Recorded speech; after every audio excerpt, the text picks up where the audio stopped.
안녕하십니까. 하방천입니다. 오늘은 안인수에 대해서 하겠습니다. 안인수는 그 비성파가 한국에 들어오면서 이 비성의 재활을 위해서 사용하는 것인데요. 비성파에서 재활을 할 때 그 만능이라고 생각하시면 됩니다. 만능으로 사용하고 있는 것 중에 하나가 이 안인수입니다. 안인수는 이 그림에 보듯이 오래 놔두면 이 소금이 이렇게 올라타서 뚜껑 밖으로 새어나올 정도로 이렇게 올라옵니다. 소금꽃이 피는 거죠. 이런 식으로. 지금은 지금 비성파에서 오왕살 제거하는데 이 안인수를 사용하고 있습니다. 집안을 평안하게 해준다. 불편한 일을 좀 없애주고 집안의 우환을 좀 없애준다 라고 해서 이 안인수를 설치합니다. 근데 물보다는 이제 소금을 많이 사용하니까요. 소금을 많이 사용하고 소금도 물의 결정체죠. 그래서 소금을 많이 사용하는데 소금이 한 80%나 또 뭐 70% 이 정도 넣으시면 될 것 같아요. 투명한 유리병이라든지 또는 그 도자기 항아리라든지 이런 데다가 소금을 넣고 또 물을 채워 넣어서 이렇게 만듭니다. 제작하기는 뭐 상당히 쉽습니다. 일반인들도 다 할 수 있고요. 제가 배치하러 가서 이 오왕살 이런 걸 제거할 때 안인수를 많이 소개를 해드렸고 많은 사람들이 설치를 직접 했습니다. 항아리 사다가 소금을 넣고 이렇게 설치를 합니다. 소금은 천일염을 사용하시면 됩니다. 정제 안 된 소금을 사용해야 됩니다. 정제 안 된 소금을 7, 80% 정도 넣고 그 위에 이제 동전을 집어넣는데 우선은 그 동전 얘기하기 전에 동전 설치된 걸 좀 보겠습니다. 동전이 4개, 9개 이렇게 돼 있죠. 사와 구는 하도수에서 사구 금으로 보고 있습니다. 중요한 게 안인수를 설치할 때 비성파에서 가장 많이 애풀이를 하고자 하는 것이 이자와 오자, 이익 병무성하고 오왕 토살을 제거하기 위해서 설치를 하는 것입니다. 그러다 보니까 4개와 9개 동전을 넣으시면 사구 금이 되기 때문에 토성금에서 토오왕의 살기 또는 이익 토의 살기를 제거해 줄 수 있다고 보고 있어서 4개, 9개 동전을 사용합니다. 그런데 1개나 6개 동전을 사용하기도 합니다. 그것도 많이 사용하고 있고요. 16은 하도에서 수에 해당이 됩니다.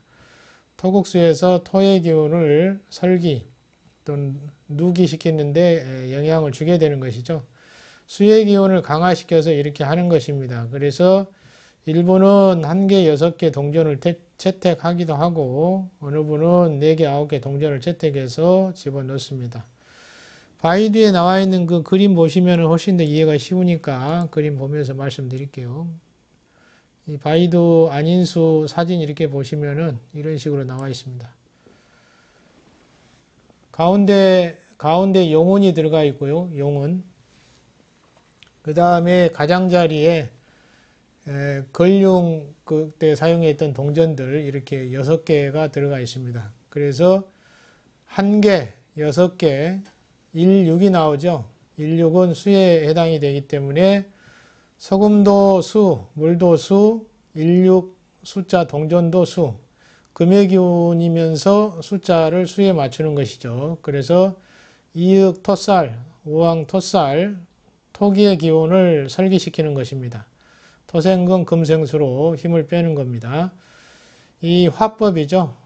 제화법입니다. 제법보다는 화법에 속하는 것입니다. 이렇게 제화를 해주는 것이 좋습니다. 올 한 해 오왕과 이익은 항상 한 해마다 돌아가면서 존재하고 있기 때문에 제화를 해주는 것이 가장 좋고요.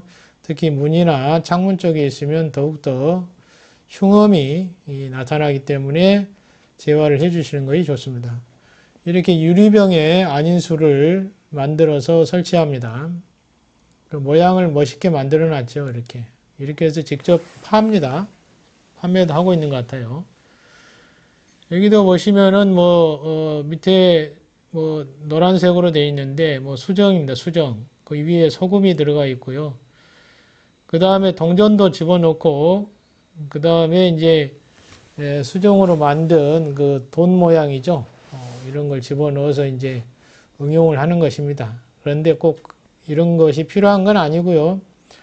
간단하게 소금하고 물만 있으면 됩니다. 소금, 물 있으면 가능하고요. 거기에 동전 추가하시면 더욱 좋습니다. 간단하게 만들어 사용할 수 있는 것입니다. 자, 이렇게 제작을 해서 뭐 판매하는 것도 있는데요. 한국에서는 아마 구입하기는 어려울 것입니다.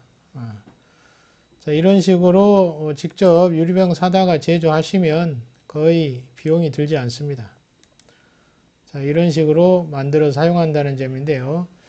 도자기 항아리보다는 눈에 잘 보이는 유리병을 사용하시는 것이 더욱 좋을 것 같습니다. 여기 보시면은 진택, 화살, 두 가지 다 가능하고, 초제도 가능하고, 전운도 가능하고, 이렇게 적어놨죠. 이 완인수를 여러 가지 용도로 사용하고 있다는 점입니다. 우리가 아는 이윽 토살과 오왕살만 제거하는 것이 아니고 집안을 평화롭게 만드는데도 이걸 사용한다. 또는 재물을 왕성하게 만드는데도 이걸 사용하고도 있습니다.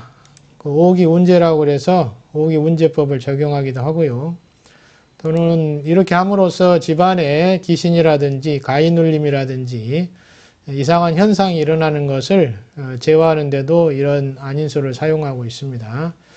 자, 그림을 보셨으니 충분히 이해하셨을 걸로 생각을 하고요.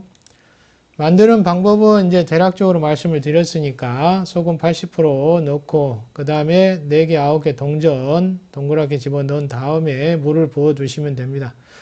너무 물이 가득 차면 이렇게 위에 그림처럼 소금꽃이 피면서 이렇게 물이 마르면서 소금꽃이 핍니다. 이렇게 이러면서 넘치게 됩니다. 뚜껑 밖으로. 그러니까 이런 걸 감안해서 적당하게 한 10% 정도 여유를 두시고 만들어 사용하시는 것이 좋습니다. 위에는 도자기 항아리 사용했습니다. 유리나 도자기 둘 중에 하나 선택하시면 되고요. 오왕살 제거합니다. 자, 살기를 제거하여 신체 건강과 집안의 평안을 꾀할 수 있다라고 하는 것입니다. 자, 올해 2024년 계매년은 사록 목성이 중앙에 들어가기 때문에 서북건궁, 서북방이죠. 서북방에 오왕살이 있고요. 그 다음에 진궁, 동쪽에 이윽 토성이 있어서 병부성이라고 하는 겁니다. 질병, 건강을 해치는 것입니다. 이런 곳이 동철하면 특히 유의를 하셔야 됩니다. 이런 그 안인수를 통해서 제화를 하시면 좋습니다. 또는 뭐 이것뿐만이 아니고 교검살이라든지 이런 것도 안인수를 통해서 화해를 해줄 수가 있습니다. 집안의 이제 자양에 따라서 살펴보시고 필요하시면은 안인수를 한두 군데 더 설치할 수가 있는 것이죠. 감안해서 하시면 될 것 같고요. 가급적이면 물건을 만들어 설치할 때는 116이라든지 4와 9에 맞춰서 하시면 훨씬 더 제화의 효력이 훨씬 더 커지게 되는 것이죠. 그리고 물의 원천이 또 소금이다 보니까 소금이 있다는 것은 물이 끊임없이 생성될 수 있다는 의미를 부여한 것입니다. 그래야 제화를 더 확실하게 해줄 수 있다고 본 것이죠. 그래서 소금을 설치합니다. 천일염을 사다가 집어넣으시면 될 것 같아요. 또 그것뿐만이 아니고 팔택법에서 말하는 그 오기자리라든지 육살, 절명 뭐 이런 것도 뭐 화해하는데 안인수를 설치해서 사용하고도 있습니다. 여러 가지 사용처가 있는 것이죠. 이렇게 함으로써 집안을 좀 더 평화롭게 할 수 있고 집안에 살기가 없어야 집안이 잘 될 수가 있는 것입니다. 살기를 방치한 채로 두면 안 되겠죠. 집안에 동처가 될 수 있는 곳이라면 좀 살펴서 제화를 해보시는 것도 좋을 것 같습니다. 자, 오늘은 안인수에 대해서 살펴봤습니다. 이런 이윽 토성과 오왕설이 존재하는 동쪽과 서북 쪽에 안인수를 좀 설치해 보시기를 바라고요. 잠깐 빠진 게 있는데 하나 더 말씀드리면 특히 서북향이다 라고 한다면 두 군데 다 설치를 좀 하셔야 됩니다. 그리고 동향이다, 동향집이라고 한다면 동쪽에 꼭 설치를 하셔야 됩니다. 또는 남향집이라고 한다면 서북방에 설치를 하셔서 재활을 하시는 것이 집안의 평안을 꾀하는 데 상당히 도움이 될 것입니다. 자, 이렇게 안인수에 대해서 살펴봤습니다. 간단하게 제조할 수 있는 것이니까요. 제조해서 사용을 해보시는 것이 좋을 것 같습니다. 자, 비성파에서 사용하는 안인수에 대한 내용이었습니다. 자, 여기까지 하고 마치겠습니다. 감사합니다.